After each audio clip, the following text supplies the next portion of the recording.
I just was thinking about this. There's like 7 billion people in the world, and every single one is unique and different. And then you're making all these marriage recipes of people together. Yeah. And it's like even more unique and crazy, Right. the things they can do together or accomplish together. Yeah. And like, it's just powerful. Marriage is. is so powerful. So it's no wonder the devil's trying to take them out one by one, and not even one by one, just in mass swoops, Yeah. So I think we do need to acknowledge that takes an effort. Like it does take effort. And that's why you guys are listening to this podcast. And I think we're in a great season of life to talk about it, because I don't hear about it from this perspective as much.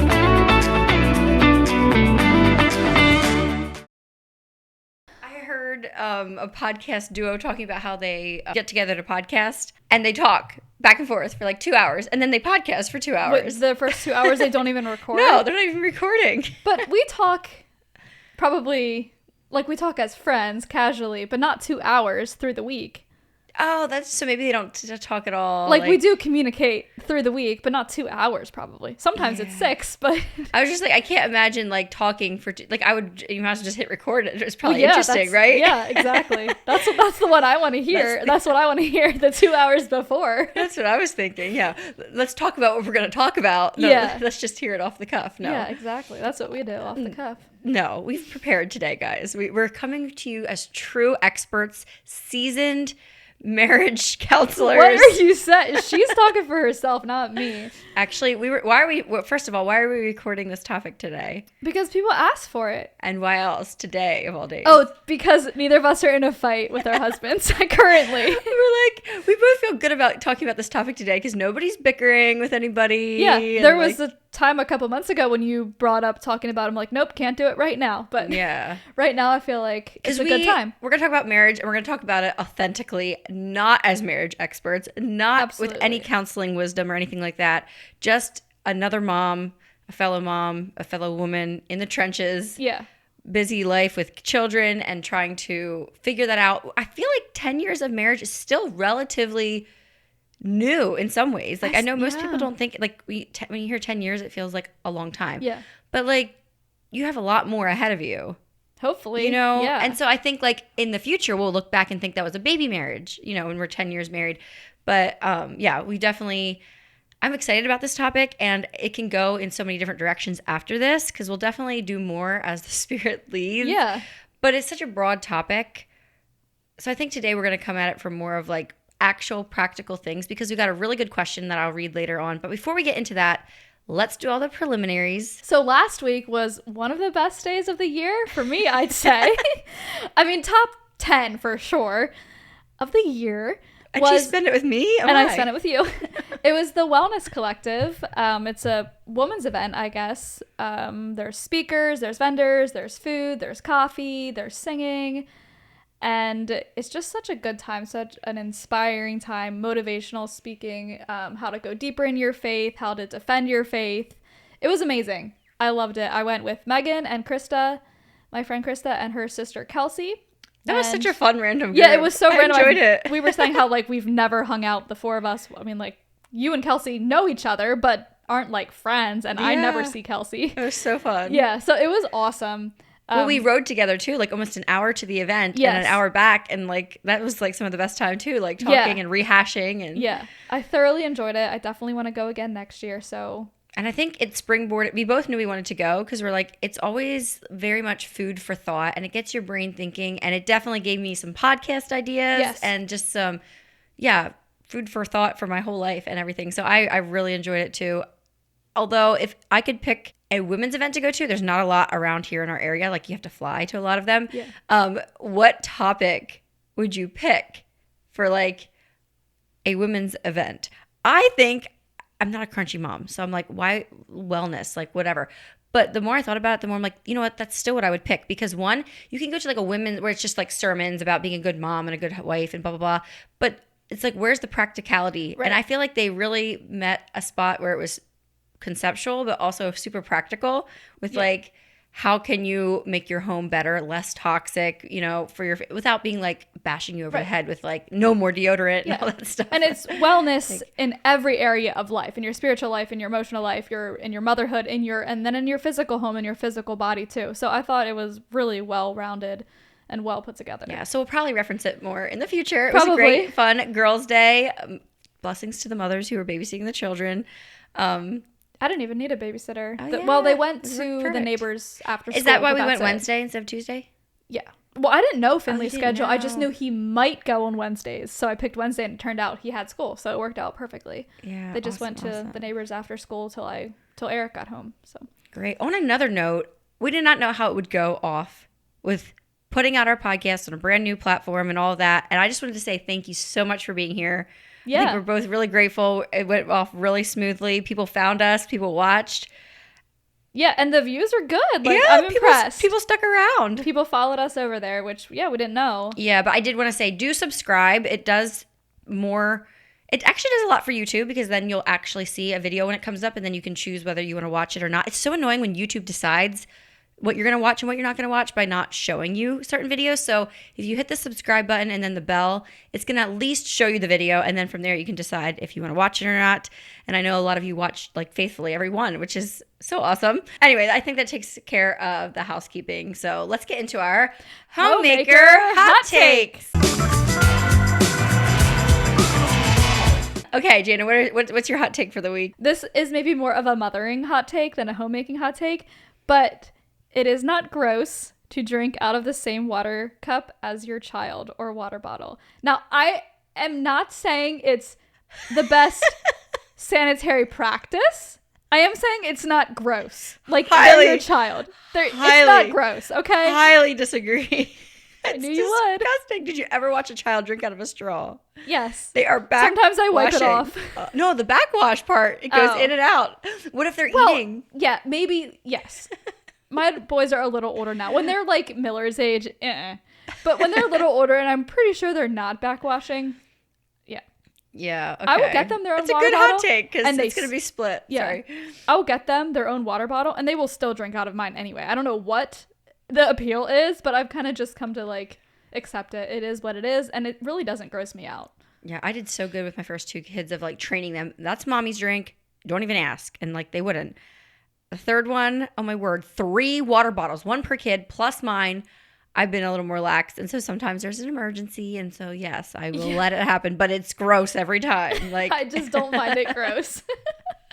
My homemaking hot take might be gross too. I don't know. It depends what people think. But my hot take is that the cookie dough is far superior to the actual cookie once it's baked. So why are we even baking them? I actually agree. Okay, good. Which I always feel guilty. I would hate to admit it. And I try to keep my cookie dough eating to a minimum for various reasons. But people are making homemade mayo with raw egg in it. And like they're not cooking that. And I don't know. I guess I would have never admitted it before, but I'm like, whatever. I do eat raw cookie dough here and there. Cookie dough is bomb. And it's so good. Oh my word. But my best life hack is to make the cookies as fast as possible, or you will be eating the cookie. Like if you that cookie dough that chills in the fridge is dangerous. That's the worst. It's like after a while there's like 3 dirty spoons in the sink where you just a little spoonful, and then an hour later another little spoon, and then your sink's full of dirty spoons. You can buy cookie dough to eat. It's not good. No. Why is it not good? No. I know. Actually, is that cookie dough place still Dough & Co? Is that still in business? I think I've tasted it. Well, I have no idea. I think it went in and out so fast. It's a whole new establishment now again. It was like in there for like a year. Makes sense because it's not good. Like, no offense. It's overly sweet. The concept is great. Like it sounds like it would be great, but like, ew. It is so much better when you steal it from the mixing bowl. Yeah. You know, when you're not supposed to. Exactly. Okay. Well, I'm sorry to waste your time talking about cookie dough. You guys came here for some real like conversation. So let's get into that. The spark for this, we filmed 2 episodes at a time, and we knew what our one was going to be, but this one was like, we could go a couple different directions. We had plenty of ideas. It was just like, which one are we feeling at the moment?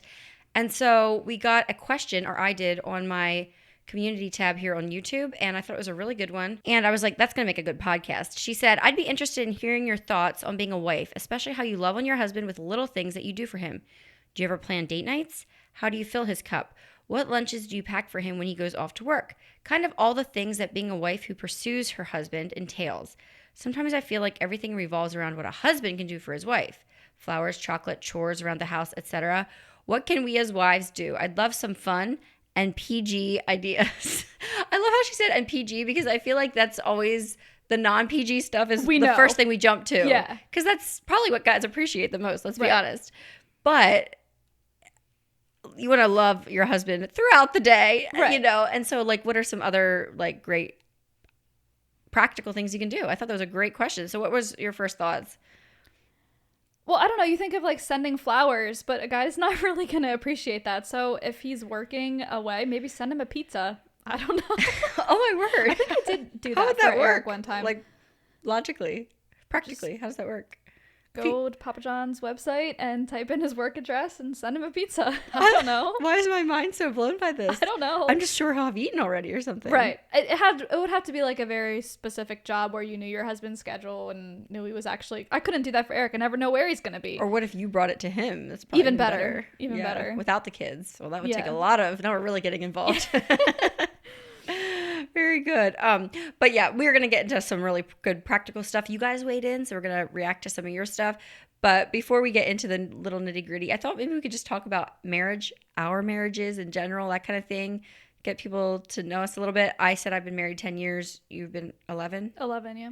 Yeah. But would you say that you and Eric are like compatible, like meant to be, like all that? I think so. I remember when we were like liking each other in high school, there was this one girl, I think she was jealous, but of me because I think she liked Eric, but she said that we would never work out because we're too much the same. And okay. She was wrong. See, that's what I'm saying. She saying. was right about us being the same, but our personalities are a lot the same in a lot of ways, but then so different in other ways. Yeah. Josh and I are definitely like a good team for getting things done and like for working together and stuff like that. But we're also so similar that like on paper, it's not like the two people you would think, oh, let's put these people together. Like looks wise, yes, because I think people used to think we were sometimes siblings. Oh, we've gotten like, that. You know what I mean? So like we look like we belong to, you know, sometimes there's like the odd couple. The odd couples are always the cutest though. I agree, yeah. I love it when it's like, you know, he's like a little bit shorter or like, I don't know, they just. Or like dark hair and red hair, like Alex and Sharon. Yeah, like I think so they cute. look so good together with their their contrast. Yeah, I don't know. When they look too much like siblings, I'm like, sometimes Josh and I veer on that. I don't know, but not siblings. Right. I don't know. I heard it said once that like any two Christ followers should be able to make it work. Yeah. You know, obviously there's going to be more challenges if given certain personalities, but if you're dedicated to pursuing each other and pursuing Christ, number one, I really don't think a personality should really matter. So be careful if you're single and writing your list out of your dream guy. Hold it very loosely. Yeah. But I just was thinking about this. There's like 7 billion people in the world and every single one is unique and different. And then you're making all these marriage recipes of people together. Yeah. And it's like even more unique and crazy, right. the things they can do together or accomplish together. Yeah. And like, it's just powerful. Marriage is so powerful. So it's no wonder the devil's trying to take them out one by one. And not even one by one, just in mass swoops, you know? Yeah. So I think we do need to acknowledge that it takes an effort. Like it does take effort. And that's why you guys are listening to this podcast. And I think we're in a great season of life to talk about it because I don't hear about it from this perspective as much. And we were saying also earlier how you and I, like, Megan's not going to be over here saying things that aren't true because I'll call her out because I've seen them, you know, wallpaper. Like, I know, like, I've seen them at maybe not their worst, but like, I've seen their real life, Megan and Josh, and she's seen real life Jana and Eric. So yeah, we've been through some stuff together, and we have. Yeah, so that'll keep us honest. Yes. We're not going to be sitting here blowing smoke or anything. Right. It's for real. So I was recently reminded how important it is to prioritize your marriage with both kids in school. It gives me a teeny tiny taste of what it's going to be like when it's just Eric and I. You know, someday, Lord willing, your kids are going to leave. They're going to get married. They're not going to need you. And who's going to still be there? Your husband. And I always kind of cringe or get uncomfortable when I hear people say the marriage relationship gets priority because, you know, I picture starving, dirty children sitting in a corner juggling knives and playing with matches while their parents are locked in the bedroom. And oh my goodness. That's not what that means. I think prioritizing your marriage over your children can look like allowing mother to finish her sentence before you ask, why is the sky blue? You know, learning not to interrupt that mommy and daddy are talking. You can wait a hot second. Maybe it means keeping the children out of your bedroom, teaching them to sleep on their own. I'm sure they would prefer to snuggle in mommy and daddy's bed. And maybe sometimes there's allowances for that. But, you know, as a rule, prioritizing the marriage bed. And maybe that looks like you have a child that is a mama baby and does not enjoy going to babysitters. Maybe that means once a month for 2 hours they have to put up with grandma, even though they'd rather not, while you have a date. You know, different things like that where you're choosing your marriage over your child. It's not neglecting your children at all. So that was good for me to remember that, and it just gave me a little picture and a reminder of why people say that. Like, yeah, because your kids are going to leave. And you'll sacrifice for the things you care about. Right. Like, we're so quick to sacrifice for our children, and like, you know, it is what it is.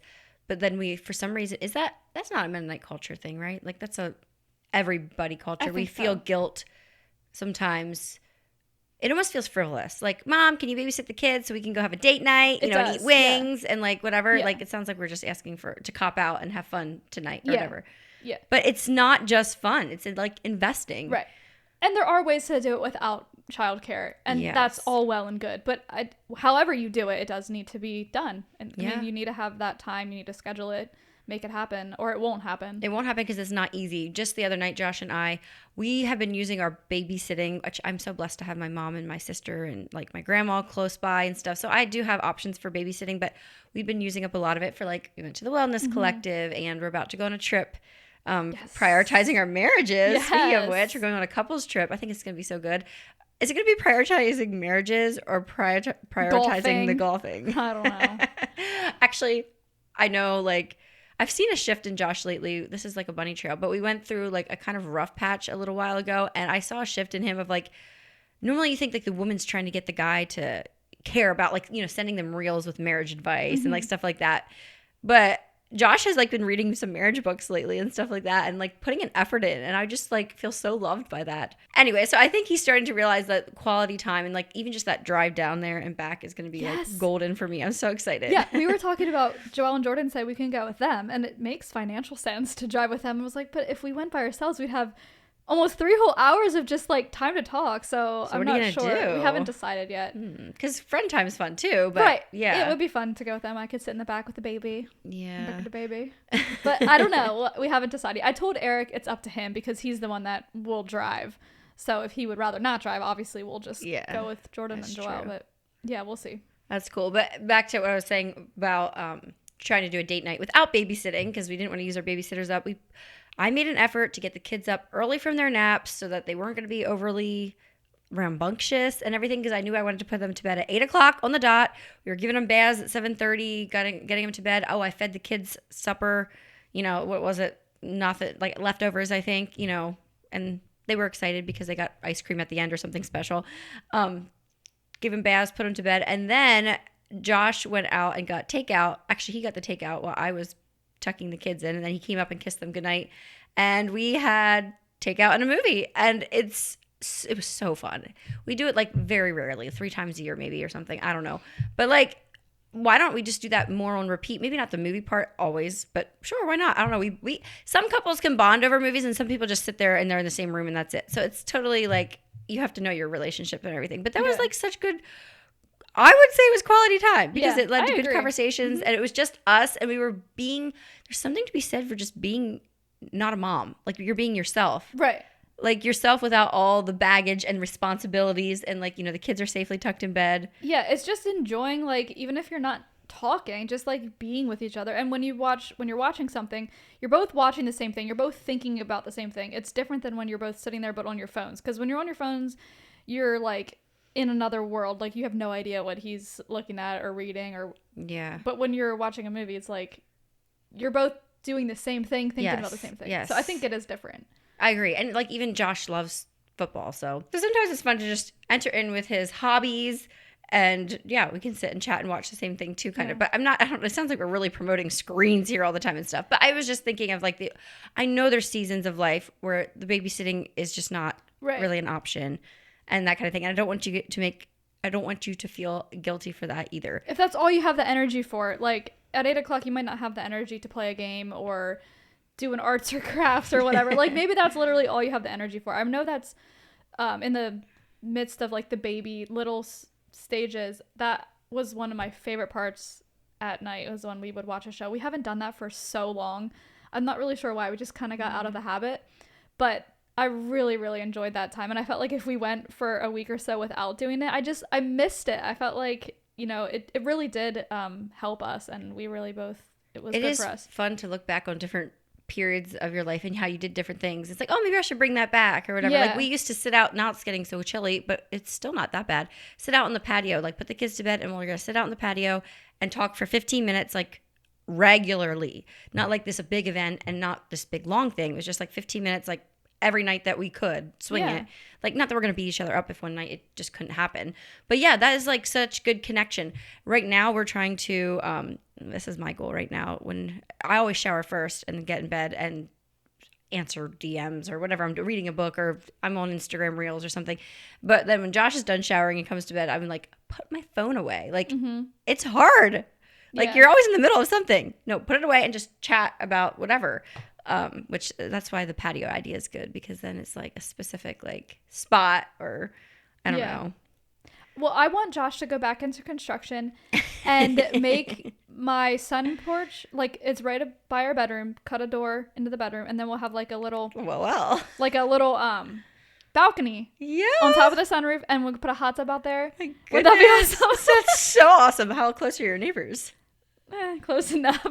Make a nice high wall. Yeah. That could be pretty fun. I think so too. But we'll see. Oh man. Anyway, you had mentioned entering into Josh's hobbies, like watching football with him or whatever. Eric watches Supercross, which I cannot stand, but maybe I should just go tell him. Does he watch it with the sound on too? Yes, it's awful. Yeah. I can hardly handle it. But one thing he did for me that really meant a lot to me, I used to go to I still do sometimes, but rarely, like a maker's market where I would go and sell my robes. And he went along with me as my helper one time and like helped me set up and run the stand and stuff, like talked about to the people and everything. It was so fun. I bet he did good for your sales, or at least brought people over. Yeah, it was a while ago, but I just remember it was so cool that he did that and took the time to do it. And it was awesome. Believed in you. Yeah, your little business. And then, awesome. Randomly I'll go golfing with him. But yeah, I think that's a good idea to enter into each other's hobbies, whatever that may be. Yeah. And I think before we get into the practical stuff, just the mindset shift of appreciation makes everything so much better. Like Josh's acquaintance / friend, whatever, they give him 2 days to live. His daughter is getting married, his oldest daughter. Mm-hmm. So he has younger kids. His oldest daughter is getting married in January. And it's just like that takes the air out of your lungs and like, oh my goodness. Even just the practical side of what she's going to like, forget if she even, obviously she does. She loves her husband and she's going to miss him crazy. But let's just say he was just like, a random housekeeper that left or something. Like all the things she would miss practically that he does. Right. I'm like, suddenly Josh seems super helpful. And like all the stuff he deals with, he does all of our banking and our bookwork and like mows the yard and like does it without complaining and like all those things. Even just practically, like, how often do we say thank you for the things they're supposed to be doing, and they do it every week anyway, and we don't even, like, I need to say sometime when I see Josh down there with his head buried in the paperwork and, like, I wish he was upstairs, with the kids or something, but he has to get the banking done for the rest of the month. Just to say thank you sometimes feels, like, weird and awkward, but it would not if you just did it on the regular. Just show appreciation. Hey, thank you for unloading the dishwasher. Yes. Done. You don't have to say anything else. You don't have to give a flowery speech. Right. Sometimes you do feel that appreciation, but like you don't let the words come out of your mouth for whatever reason. Maybe you think you do have to give a speech, but no, just saying thank you. Yeah. Or you get up in the morning and something was done. Oh my goodness. Thanks for getting the trash out. I forgot. What? Why is it so hard? Like it's almost like humbling or something. Yeah, why? It's ridiculous. I need to work on that.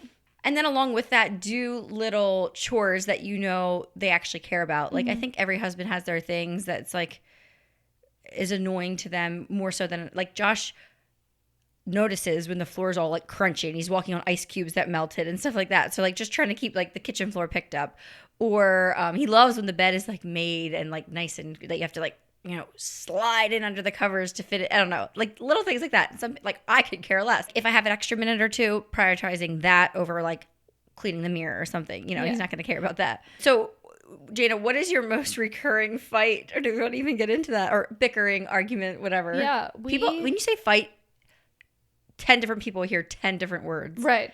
Disagreement. I mean, sometimes it's a fight. Sometimes it's a fight. Like, that's all there is to it. Like, there's raised voices. We fight about stuff. Like, he will bring something home. He'll pick it up along the road for free. Or he'll buy it on Amazon. and then it'll be on the counter, and sometimes I move it. Or he'll have like a paper laying on the counter for weeks and I'll throw it away and he needed it. Like basically we fight about him having too much stuff and me getting rid of it and him being mad at me because I move or delete his stuff without telling him, or I'll move something and not remember where I put it. And that would be really frustrating. Like I'm taking the blame for this fight too, at least part of it. Like he doesn't ever want to need something and not have it. So he would like to have 2 of everything if possible. And I would like to like be minimalist. Like I think I could really get into that whole minimalism to a certain extent, but yeah, he does not like when I throw his stuff away or move his things. So I feel like that is our biggest source of contention, and he has gotten a lot better with like thinking twice before he brings straight up junk home. Does he have his own space? Yes. So then there isn't an excuse then if he has his own place to put stuff. Every now and then I take a load of stuff up to the shop and I try to remember like specifically what I took up so I can tell him if he's asking where I put something. I'm trying to do better with remembering if I move something where I put it. So we're learning, but that is our just like lifestyle preferences, I guess, with things. Yeah, very practical. I'm sure somebody can identify with that. I hope so. I feel like for Josh and I, this is getting better because we communicated about it. But there for a while, it was always like time, like how people, like both of us could use more time. And I would just be so annoyed that this is how you're choosing to spend this evening. Like we have all this to do and blah, blah, blah. And like I live in our workspace. Like we always have construction projects and stuff going. So yeah, I noticed. I don't know. Yeah, right. If we have our steps tore out right now, hey, I don't know. It just has to happen as it has to happen, I guess. Whatever. So yeah, I don't know. I feel like that's often the root of things. Or like when I feel stressed out, like anything can set me off, whatever. But I feel like most of our problems would just go away if I would be more humble and just say I'm sorry. Like it's not a big deal at all. You know, driving down the road and realize, wow, I got worked up about that. You know, but I gotta hold on to it because I'm right. You know, like loosening up on that I have to be right thing, I think is something I'm trying to work on. So yeah. Okay, and then another question I had on here was trials. Do they pull you apart or do they bring you together closer? That's a good question. I feel like the general consensus is that if you go through something hard, like you're going to bond and be closer together than ever. And for me, I feel like that's maybe true like in the long run. Like we go through something hard, then when we come out of that, we'll be closer together. But in the moments when there is grief and anxiety, we are not in unison with that. Like we just handle grief differently. We handle stress differently. Or like when I get anxious, when I have anxiety, Eric, he does not do well with that. Like he doesn't know how to handle it. He does not understand. I guess because he's so emotionally strong. And so does he attack it or does he go away? He kind of just retreats. Like he doesn't understand where I'm coming from or be like, why are you worried about that? And like, well, because I'm worried about it. And like, he just doesn't understand like why I would let a little thing like the kids being sick or like they're coughing at night. Like if I hear a cough in the night, it's like, oh, shivers down my spine, wake up in a hot sweat, you know, like your stomach starts hurting. It gives me anxiety. And like, I'll tell him that like, oh, I'm so worried because Jack's been coughing or I'm so worried because of this or that. I'm the same. He doesn't understand. Like, and then it makes me feel like it's all on me. Anyway, and like just with grief, like going through a miscarriage, that's just hard because I feel like he's not grieving because he's going on with his life and like he doesn't get frustrated when I'm sad. But he doesn't support me in the way I feel like I need to be supported, and I don't support him in the way he probably feels like he needs to be supported because he's not showing signs of grief, you know, because he's handling it differently than I do. And I tend to feel like it was all happening to me because it was my body, you know, but it was happening to him too. So you're saying in the storm, it's bad. And then when you come out of it, you realize how much better it is and how amazing it is. And like things, and then you are closer together, but it's like down the road. Yeah. It's like in the moment when there's grief and stress and anxiety, like I would not say we are closer than ever, which is a shame. Like I wish that was different. And maybe, you know, as we learn and grow, that will change. Yeah, I am the opposite because like the rest of my life, when there's things going well, I can do it all. And like everything, like I'm good, I'm fine, I don't need you. Like Like, I'm good. I'm great. And then when I'm feeling anxiety or stressed out, I just like want my mommy, but I have my husband, so he works too, like, and I'll just like dump everything on him. And like, he also like will try to talk me through things and stuff too. So he handles things a little bit different than Eric, I guess. I feel like I just I don't know. Walls. I feel like I need Josh more in that moment, and he wants to feel needed. And like a lot of the time, I'm just like this independent woman who doesn't like need him. And so it's just a reminder to me, like, don't let the bad times be the times that you rely on your husband. Anyway. Yeah. Interesting. So yeah, definitely different in that area. Yeah, for sure. Okay, so let's get to some of your little ideas. There are some very practical little things in here. I won't read names, I guess. Paint by number kits from Amazon. A handwritten note in his lunchbox or in a bathroom mirror. That's easy. That's a good idea. Why I like do that that more. I don't pack Josh's lunch really now. I do that sometimes. Like, yeah, the bathroom mirror. Lunches. I could do that. Yeah. My husband loves when I go hunting with him. Yeah, come into his hobby, whatever his hobby is. That's tougher. It's easier said than done with children and stuff. Getting coffee together. Yes, that's another idea. I will sometimes work at coffee shops. And I'll see these couples coming in. I'll be like, oh, me and Josh never do that. I'm like, I wonder, like, would you ask for a babysitter on a Saturday morning? You could. I never did. Like, it feels like intrusive. Like, Mom, watch my kids on a Saturday. I don't know, but send them up to the neighbors for an hour or so. I don't know. Yeah, I don't know. Or like, have your sister. I wonder if I could trade that with my sister or something. I don't know if they'd be into coffee shop dates, but me and Josh love coffee shop dates. Like, or like talky. Like, I don't know. Me and Josh could talk and talk. Yeah. Dance lessons in your living room that you can find on YouTube. Oh my word, Eric would hate that. Oh my word. Next time we like. Our husbands want to dare us for something. Oh my word. We should do it this weekend. Can you imagine Jordan and Johnny? No, we have to win. Like, let's bet on something. And then that is the consequence if we're right or whatever. Oh my word. That would be hilarious. Good idea, whoever that was. I love it. That's thinking creatively. Especially for us Mennonites. Yeah. Oh my goodness. I love it. Yeah, because dancing's not like, I don't know how to dance. Nope. Josh wouldn't either. Drop off a special drink at his workplace for him. I've done that. Yeah. Be genuinely interested in his hobbies. Now that's a little tricky, but that is so hard because, oh my word. Yeah. And yeah, Eric comes through the door and he wants to talk about golf. Like, when he's golfing, he doesn't come through the door and talk about work, but he'll come through the door after golfing and want to talk about golfing, and I'm just like, I don't care. But if you actually listen, sometimes it's easier said than done, but if you actually listen, you'll often have questions you can ask back, and then I think they feel like interested, but then sometimes you just keep going. It's like, it's not the idea here. I think it's cute, though. It is really cute. My hubby prefers if I don't keep it PG, but he likes me sending him flirty texts when he is gone. Yeah. I wanted to bring that up. Like, isn't it amazing how if you're going through a rough patch and you just have that non-PG connection, like, what are we calling this? Like, what are we supposed to say? Like, basically you spend, or like, what are we going to say? Intimacy. I hate that word. I can't say it. You can't say intimacy?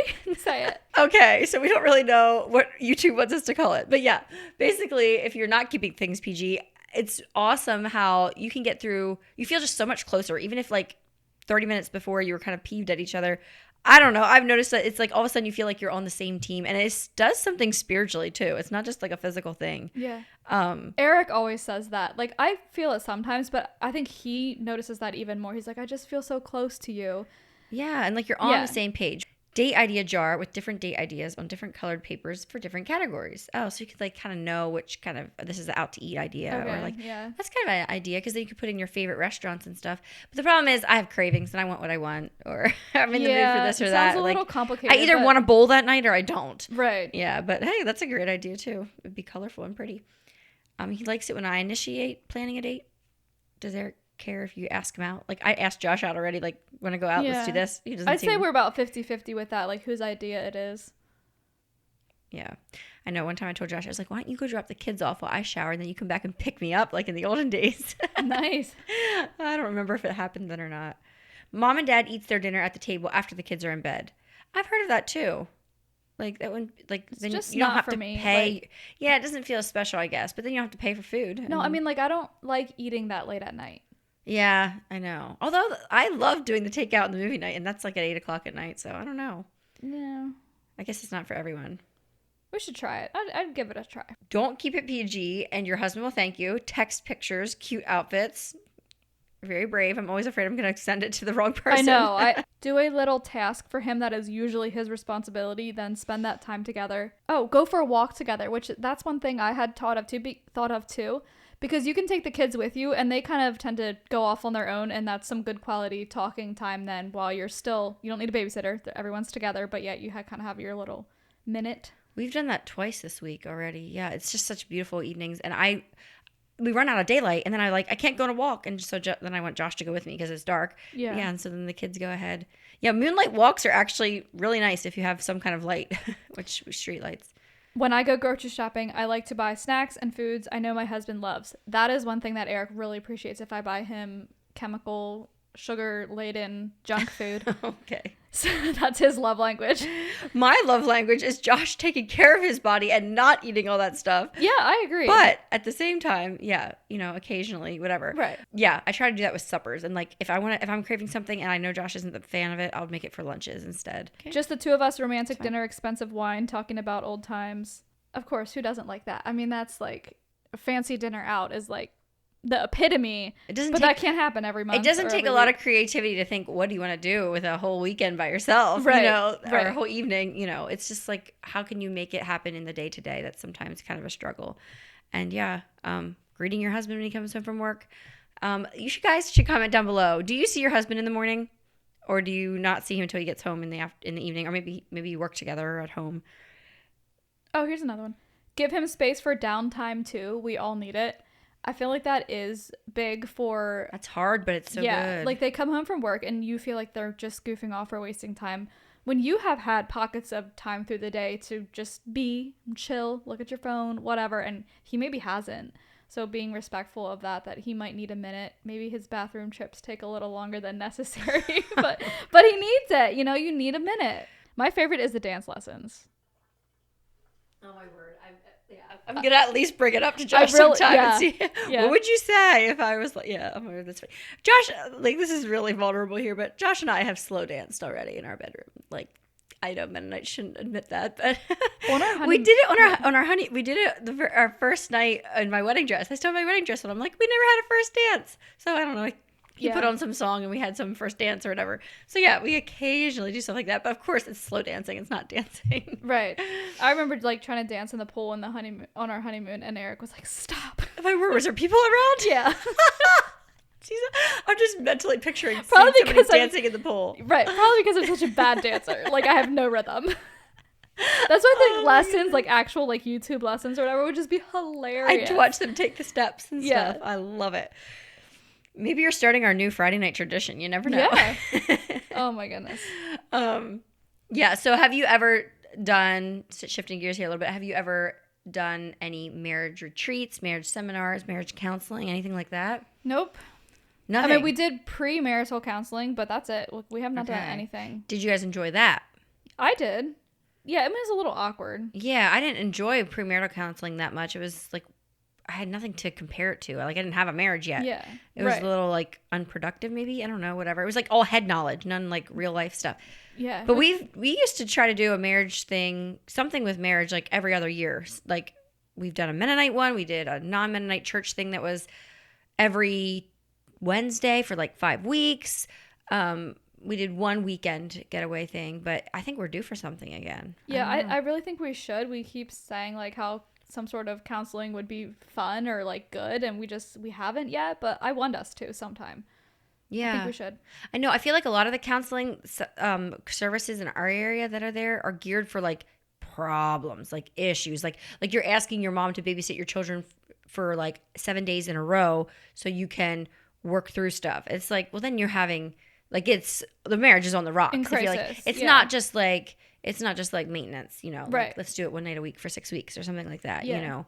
But yeah, I don't know. I think it's great if you can make something happen before you need to make something happen. Right, absolutely. I was just going to say too, marriage counseling you just have to be so careful, who you allow to influence that very special relationship. You just have to be so careful. Who you're letting into your marriage. Yeah, I'm not saying it's a bad thing. I think it's a good thing, especially before you actually need it, for sure, but just be really careful. Yeah, I never did the real sharing thing. It's more of here's good thoughts, topic, blah, blah, blah. Now go talk about it. Right. Not like, let's work through all your issues. Let's see you fight in front of me here. And right. Like I've never done anything like that, so I don't know. Yeah. I like to read marriage books here and there periodically, listen to them, whatever. I rarely finish them. That's the sad part. I'm just so like, I have good intentions. Yeah. But I did want to shout out Felicia Masonheimer's The Flirtation Experiment. I think I got about halfway through this. I was doing like one a week. Jana, you did it too, and I read the whole book, I think. Really I did quickly. not do all the challenges.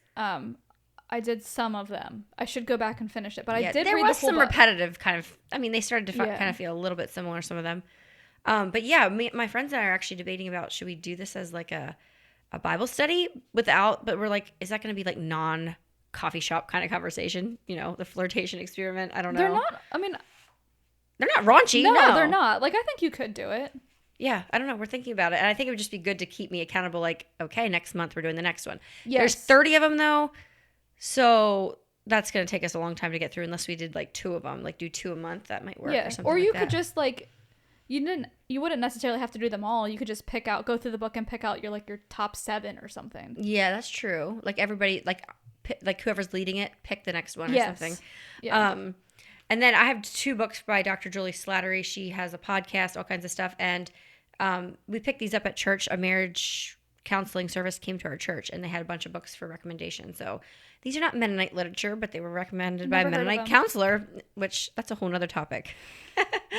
God, Sex, and Your Marriage by Dr. Julie Slattery. And then Finding the Hero in Your Husband, Embracing Your Power in Marriage. This one I'm excited about because I haven't read it yet or anything, but I feel like this is going to be some good food for thought, like admiring your husband again, like you used to. Yeah. Like back when you were, he was the best thing in the world. You turned down all the other guys, Jana, right? For him. Right, exactly. Okay, we hope we have given you some inspiration, some encouragement, some food for thought that you can take back and apply to your marriage and however you see fit. And if you would comment below, tell us your most memorable, meaningful date night that you've had since you were married. We'd love to hear it. Keep it PG for Megan's sake. Thank you. For all of our sakes. But yeah, seriously, I appreciate all of your input, your creativity. Now let's go close off this podcast and go teach your husband some dance steps. Yes! Thanks so much for watching. And we'll see you in the next one. Bye.